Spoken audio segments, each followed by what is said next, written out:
Добрый день, дорогие друзья. В прямом эфире программа «Якутск сегодня». Мы выходим одновременно и на радио, и на телевидении. В студии режиссеры Николай Слепцов-Айдын и Мария Новгородова. У микрофона Любовь Петрова.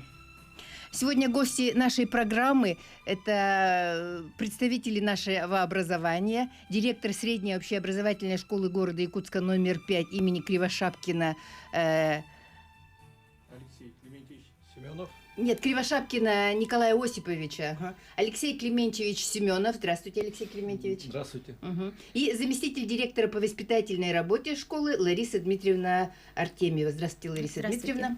Дорогие друзья, мы в прямом эфире. Наши телефоны 320066 и 321166. Во время прямого эфира вы можете присоединиться к нашему разговору и задать гостям нашей студии интересующие вас вопросы. Информационным поводом для нашей встречи послужило то, что совсем недавно старейшая школа города Якутска, 5-я старейшая школа города Якутска, еще получила недавно завершено строительство в рамках государственной программы развития образования новый трехэтажный пристрой. Ну вот, Алексей Клементьевич, расскажите, пожалуйста. Ага. Пожалуйста, расскажите об истории. Строительство началось достаточно быстро. В течение этого года, весной, началось строительство. И вот мы уже на днях ожидаем в декабре месяце открытия пристроя на 274 места, который представляет собой 12 учебных кабинетов. Это 2000 квадратных метров? 2000 квадратных метров. очень хорошо сделаны нашими местными подрядчиками. Это почти целое здание новой школы. Да, это с переходом из основного здания через второй этаж, трехэтажное здание, с тренажерным залом, гимнастическим залом. К сожалению, спортивного зала нет, но те проблемы, которые имеются перед школой, перед столичным образованием, оно решает. И на сегодняшний день в 40 классах у нас учатся почти 1500 детей. И работаем очень большой нагрузкой. И, соответственно, строительство новых объектов, пристроев, их выкуп должны решить этот вопрос. Наших режиссеров просим показать фотографии этого пристроя. Видите, хорошо оснащенные кабинеты информатики с интернетом, с рабочими местами. Это кабинет истории. Это очень хорошо сделаны санузлы. Современные. Очень качественной запорной арматурой. Это коридор. Светлые такие просторные. Это коридор. Переход на основной корпус через второй этаж. Видите, направление стрелки. Дизайн уже весь сделан. Дополнительно никаких работ не надо проводить. Это фойе. Пристрой имеет лифт. Сейчас вы видите буфет. И это внешний вид. Это внешний вид, да, этого пристроя. Видите, на втором, переход. И у нас будет 3 входа. Там будет основной вход. И в этом пристрое будет учиться основная школа. Это 6, 7, 8 классы. Расписание мы еще посмотрим. Перед нами еще другая задача стоит. Это капитальный ремонт, который начнется уже с апреля месяца. И во время капитального ремонта, в течение этого учебного года мы будем находиться в сессионных условиях. И только с сентября следующего учебного года мы уже будем работать уже, на всех парах. На всех парах, в 2 зданиях уже у вас будет? В 3 зданиях. Даже в 3 зданиях? В 3 зданиях. А старое здание, там у вас нет фотографий, старого здания? Фотографии старого здания сейчас с собой мы не взяли. Все его жители города Якутска хорошо знают. И наши земляки из Аймакони тоже очень хорошо знают. Мы встречаемся, ведем совместную работу. 2 школы в Аймаконе и в городе Якутске носит имя Николая Осиповича Кривошапкина. Да, это меценат, аймаконский меценат, и школа носит его имя. Лариса Дмитриевна, расскажите об этом. Буквально немножко поближе. Буквально на прошлой неделе у нас была встреча с делегацией из Аймаконского улуса, и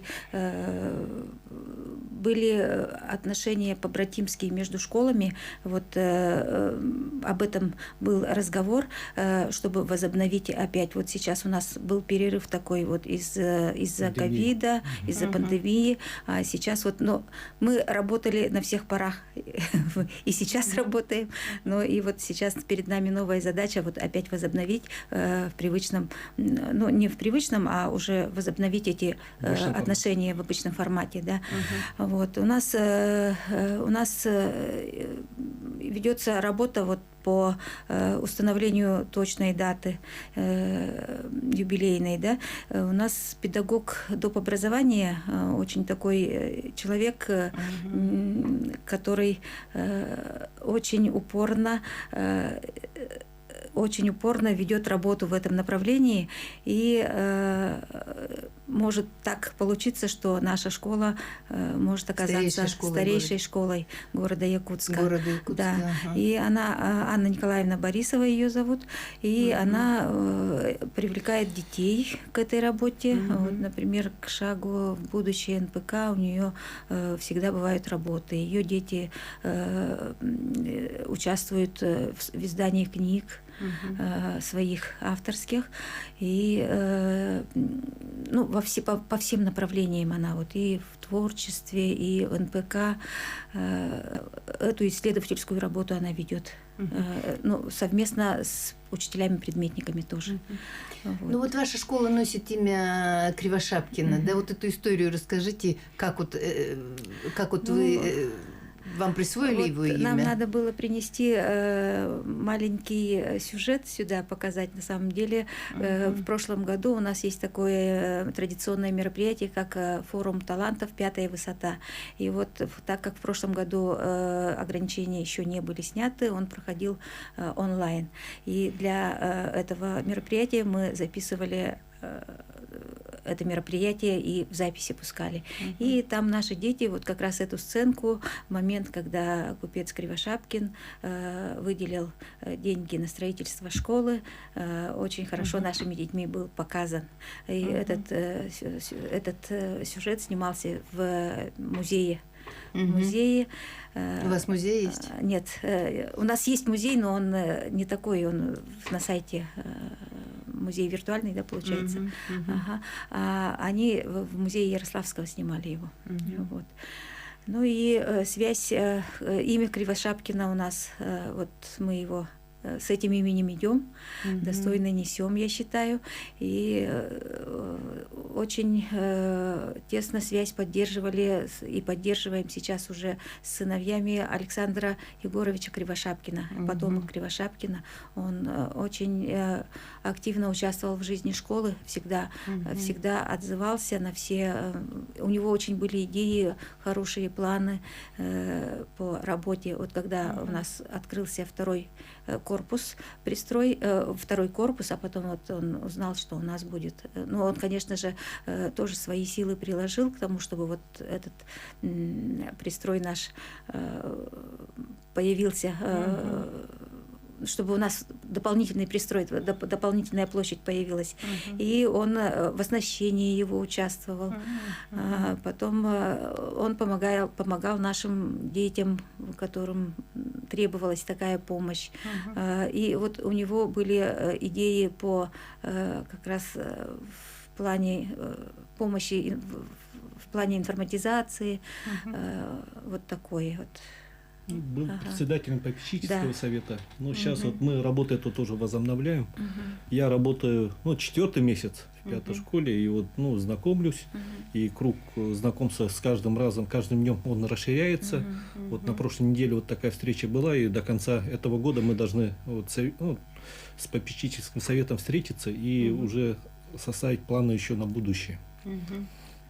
Ну, а попечительский совет вообще чем занимается? Вот, в общем, компетенция попечительских советов? Ну, попечительский совет, он работает над развитием школы, какие-то стратегические планы, и вплоть до стипендий и так далее. Круг работы, он достаточно широкий. Это материальная помощь, да, школе? Не только. Не только. Это помощь и интеллектуальная, и духовно, информационно. информационно. всякое. Ну, и как бы где-то представить наши интересы, если нужно. Вот я читала на сайте труды этой Борисовой, да, вашего исследователя. Очень интересно. По ее данным, ваша школа была образована не образована, ведет свое начало с 1835 года, да?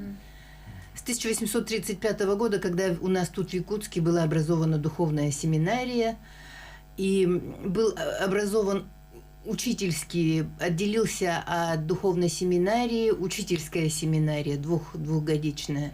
Я когда прочитала, очень обрадовалась, потому что мой дедушка как раз закончил эту учительскую семинарию. Да. И работал учителем, работал и основал школу. И вот недавно ему в Кутанинской средней школе присвоили его имя Тихона Михайловича Сафронова. Это вот мой дед. Поздравляю. Ну, у нас тоже большая такая учительская династия. Посчитали там 500 лет. Это вот идет вот все оттуда. Поэтому я очень была даже довольна. Думаю, 5-я школа тоже имею, оказывается, какое-то отношение к вашей школе. Ну, вот давайте о школе тогда поговорим.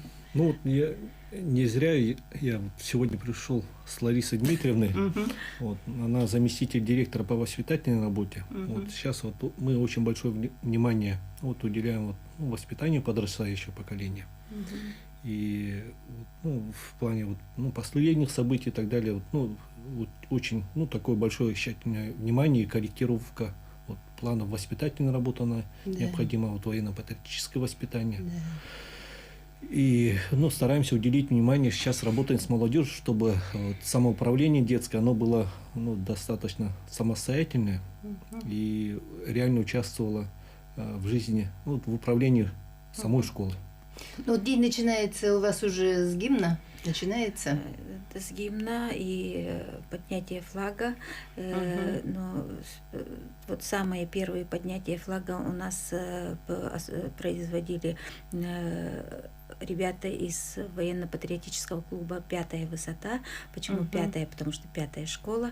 У нас вот детская организация, и вот ВПК, и ШСК, они все носят имя «Пятая высота». Вот. Мы сейчас об этом поговорим попозже, через 2 минуты. Сейчас мы прервемся на рекламу, а после рекламы мы вернемся в студию и продолжим наш разговор. Не переключайтесь.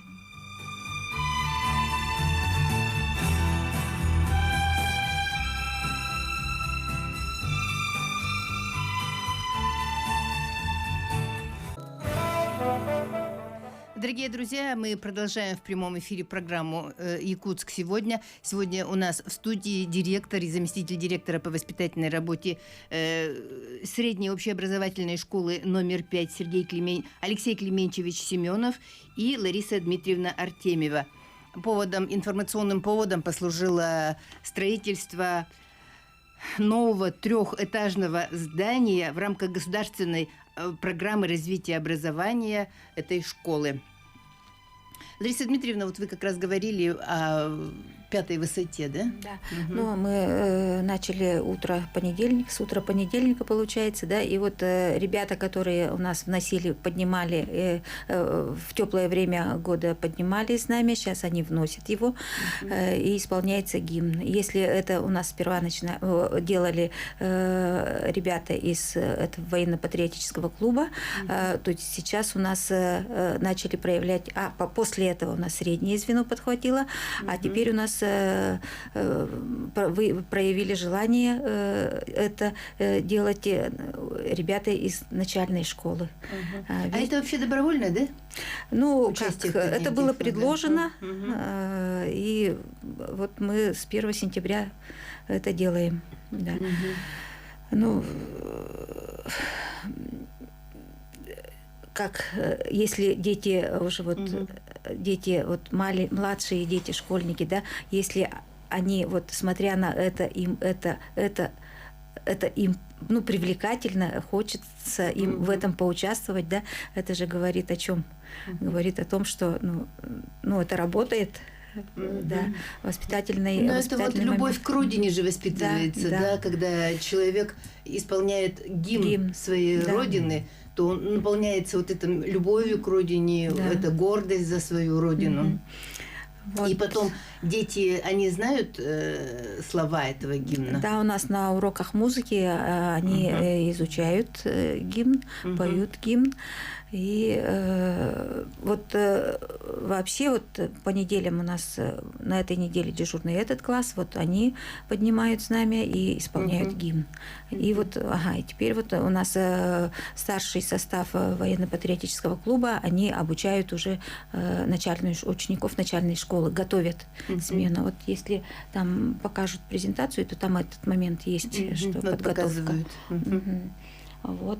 И занимается воспитанием этих детей Дмитрий Васильевич Павлов, подполковник МВД. И детям очень нравится, они очень заинтересованы, притом они занимаются не только строевой подготовкой, маршами, какими-то стрельбами. Они также у нас в этом году ввели ориентирование. В прошлом году мы просто один раз провели это в спортивном зале, очень понравилось. И вот сейчас это уже у нас вошло в рамках спартакиады школьной. У нас традиционное мероприятие школьная спартакиада. И буквально завтра эта спартакиада начинает свой старт, первый этап. И прошлое воскресенье у нас прошли соревнования по ориентированию как раз в рамках этой спартакиады, в зачет этой спартакиады. И новый вид у нас. И дети все прибавляются, желающих все больше. Специальная военная операция показала, что наша молодежь, в общем-то, не готова. Те 250 тысяч этих молодых людей, которые сбежали в Грузию, в Казахстан, это говорит о серьезных недоработках в воспитательной работе. И прежде всего, наверное, это обращение и к школе, и к обществу, да? Да, и к родителям и тоже к родителям самое, тоже, да. Потому что, в общем-то, воспитание все-таки начинается в семье. И поэтому о чем, как говорится на кухне. Ребенок же это транслирует. Да. Потом общество, социальные сети. Сейчас информационное поле такое богатое, что ребенок очень много информации получает.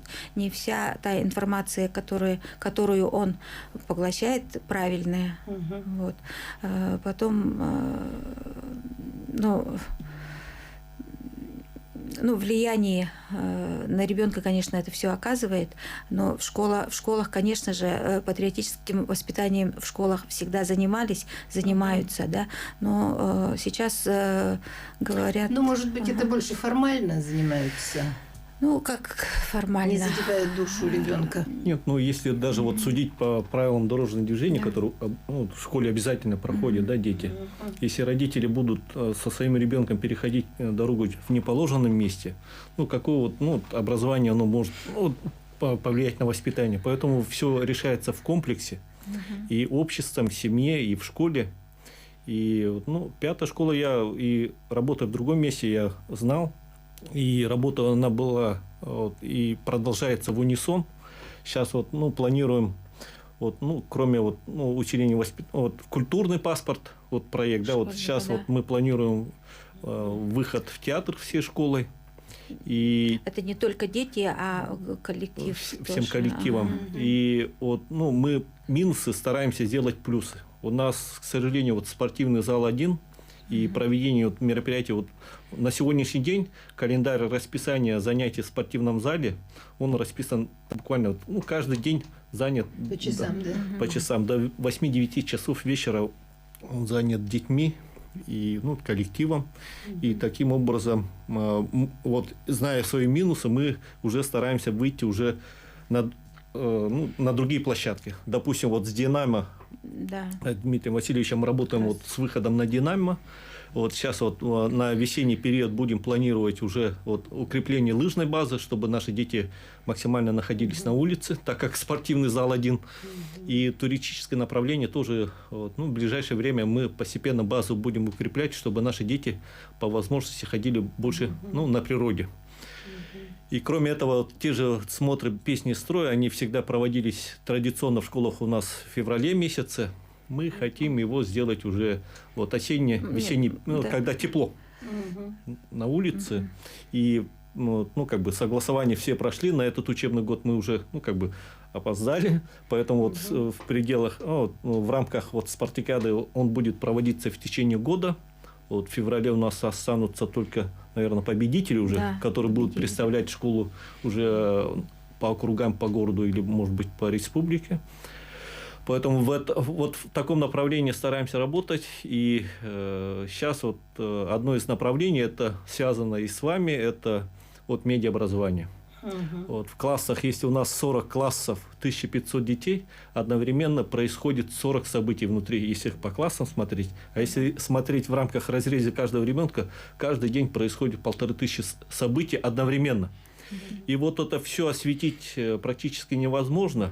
И если в советское время у нас были ну, как бы староста класса, там, художник-оформитель, там, спортсектор и так далее, сейчас должны быть все роли, начиная от режиссера, сценариста, оператора, фотографа, журналиста. Вот эти все роли, они должны быть. И чтобы ребенок был успешен, вот наши НПК и так далее, они помогают им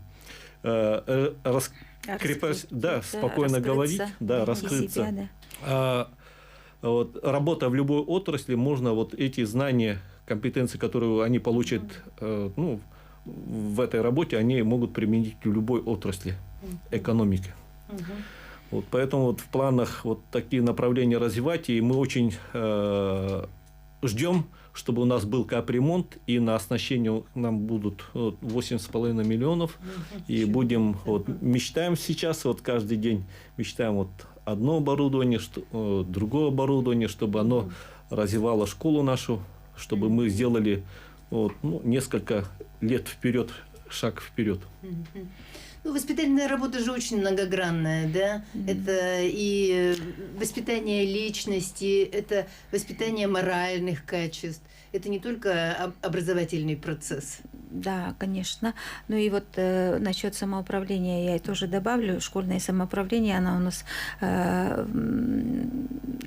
ну, президиум школы как бы с 9 класса. И у нас вот сейчас буквально тоже на днях, на этой неделе возник такой момент, что дети из 8 класса создали партию свою, и они хотели бы участвовать в выборах, но по уставу этого самоуправления они не имеют права участвовать в этих выборах, так как они восьмиклассники, а только с 9 должны.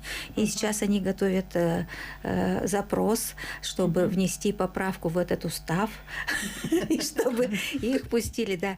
И да, они начали уже так активно работать, ставить серьезные вопросы и предлагать свои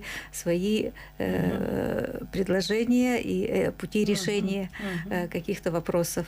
Вот. И ну, это же очень хорошо, очень да? хорошо, да, очень интересно, как бы, гражданской позиции. Я бы хотел бы отметить, что вот эти предложения, они очень такие актуальные и касающиеся вот, жизни, улучшения жизни в школе. Да. Вот. И если по требованию с этого года в каждой школе должна быть территория детских инициатив, то эта территория, она у нас уже с прошлого года была. Дети туда имеют свободный доступ, там на перемене заходят в любое время, не стучась в кабинет. Но это их территория. Они там могут обсуждать какие-то вопросы и учебные, и вот досуговые, или по мероприятиям, или еще какие-то. А вот какие интересные они вносят предложения, дети сами? Ну, у нас ну вот по секциям они, по досугу в основном, да, было. Но сейчас вот у нас появляются вопросы, проблемы какие-то, да, я не буду сейчас об этом говорить, об этих проблемах, вот, на весь мир. Но они уже тоже вам письмо предоставили, да, по решению этих вопросов. Это взаимоотношения, да, проблемы взаимоотношений? Нет, ну, взаимоотношения, нет, не взаимоотношения. Вопросы чего, как можно сказать? Ну, оформление документов и так далее. Ну, то есть они хотели бы, чтобы, ну, вот отметки и так далее как-то в определенный период выставлялись, и чтобы была возможность их исправить. Ну, это же законно, правда, когда... Также дисциплины тоже к своим товарищам, одноклассникам. Вот, как не предъявлять, вот, например, как претензии как к нам или ставить перед нами вопрос такой, да, а как, чтобы они могли предложить для решения этих проблем. Молодцы, правильно, да? Это вот как вот решить конфликтные ситуации. Молодцы, дети сами ставят эти проблемы, да? Вот. Но мы сейчас прервемся на рекламу и вернемся в нашу студию, дорогие друзья, не переключайтесь.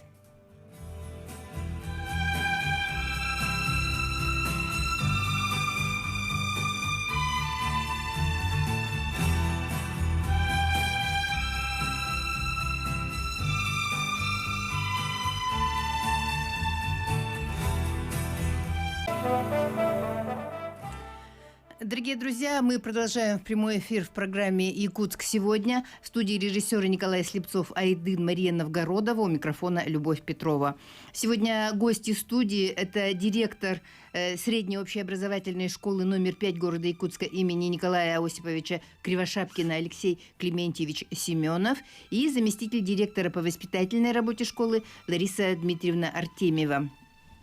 А информационным поводом послужило строительство нового пристроя, трехэтажного пристроя к школе номер 5. И мы сегодня говорим, тема нашего разговора – школа номер 5, достижения, проблемы этой школы. Ну, давайте вот поговорим о работе, да, какую работу вот вы проводите с родителями? Лариса Дмитриевна... С родителями, ну, у нас, как во всех школах, есть классный родкомитет. Вот у нас было собрание общешкольное, где у нас присутствовали и приняли участие активное очень родители, ну, все представители всех классов школы, председатели родкомитетов были избраны, даже не избраны, да, они сами вызвались в этот управляющий совет школы, очень активные родители. И вот наши родители очень активные на самом деле. Очень много предложений дельных мы от них получаем, используем в работе. Потом вот наших родителей мы привлекаем также в проведении как мероприятий, так и ну вот, в профориентационной работе мы их очень много привлекаем. Есть родители, которые ведут кружки у нас, и есть родители, которые вот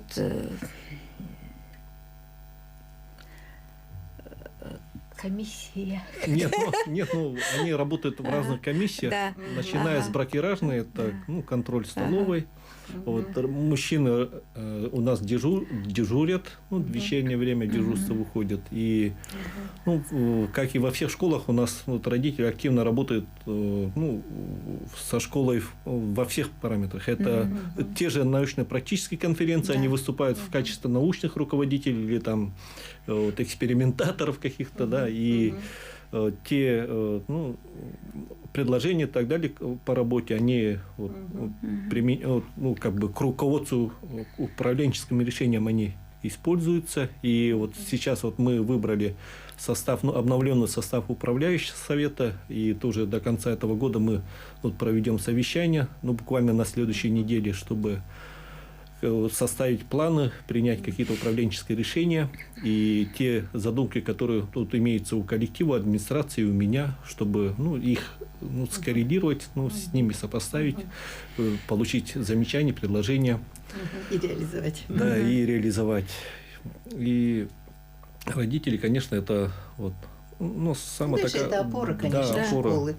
Потому что родители кровно заинтересованы в том, чтобы ребенок себя комфортно чувствовал, был здоров, чтобы получил хорошее образование, воспитание.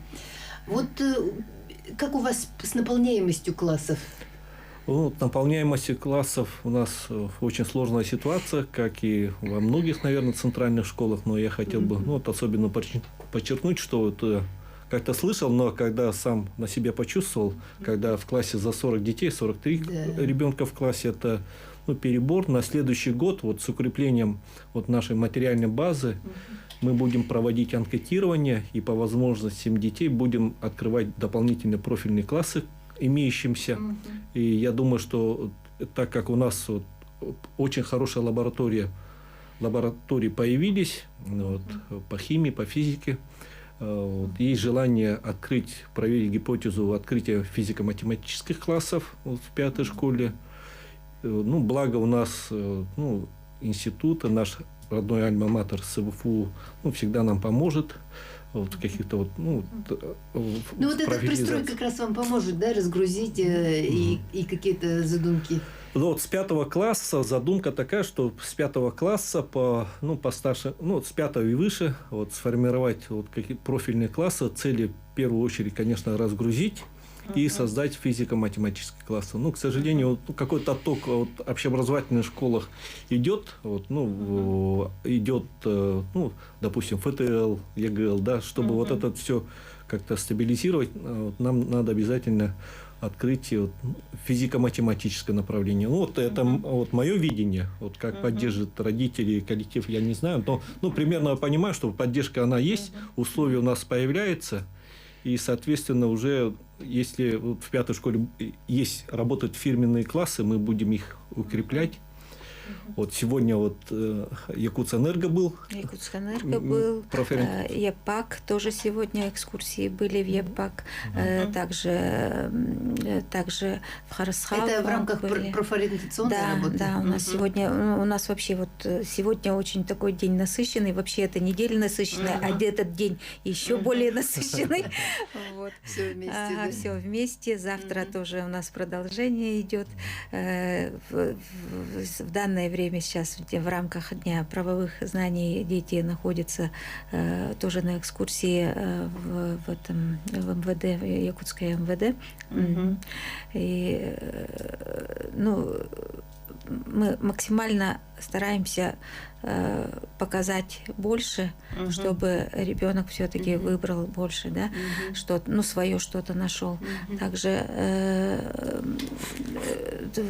у нас межсетевое сотрудничество очень так хорошо работает, я считаю.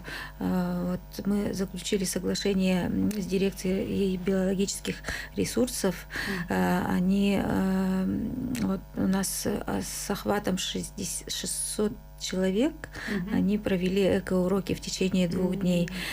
Понравилось не только детям, понравилось тем, кто проводили. Они потом рассказывали, они уже ссылки отправили, на YouTube загрузили, в Telegram загрузили, почему они пообщались с детьми. Дети задавали им такие вопросы, которые не задают взрослые. Например, на их презентацию нашелся критик. Почему в вашей презентации эта птица, которая зимует в Америке, а не в Якутии. И очень было весело и той стороне, и этой стороне. Также конкурс скворечников они тоже провели по их инициативе от ДБР. И в этот раз были сложности, если у нас раньше были скворечники, каких только не было, и много их, всяких разных, но в этот раз они были, требование было, чтобы только из экологичных материалов, так как эти скворечники будут размещены в резерватах. И итогом этого сотрудничества, например, у нас будет поездка в Бизонарий. Также у нас в начале декабря планируется прием 2 классов выкалята движения тоже вот в рамках этого соглашения. Вот, и желающих, я думаю, будет больше.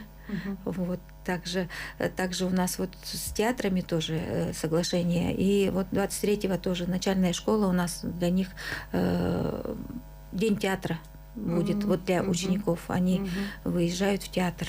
Вот. Ну и потом для учителей у нас то же самое будет. Тоже день театра для учителей. Ну, у нас много традиционных мероприятий, которые... Ну, Пушкинская карта же еще, да? Да, Пушкинская карта. И вот сейчас тоже мы как раз... у нас родители должны зарегистрировать ребенка как раз-таки вот в госуслугах. И завтра мы должны с 2 часов пойти вот с теми детьми, которые зарегистрировались, и довести до логического конца.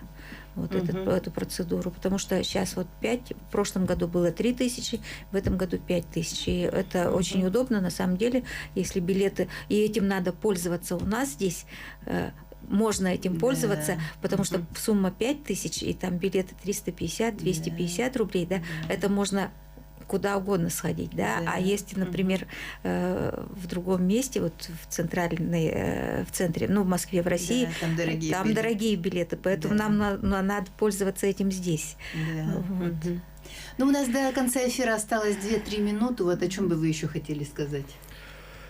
Ну, я бы хотел бы поблагодарить и родителей вот, за совместную работу, и вот те планы, которые мы планируем в этом учебном году, чтобы они все воплотили в жизнь. Вот нам необходимо терпение, чтобы вот завершить капитальный ремонт, да, и начать уже учебный год с 1 сентября следующего года уже обновленных зданиях, с обновленным оборудованием.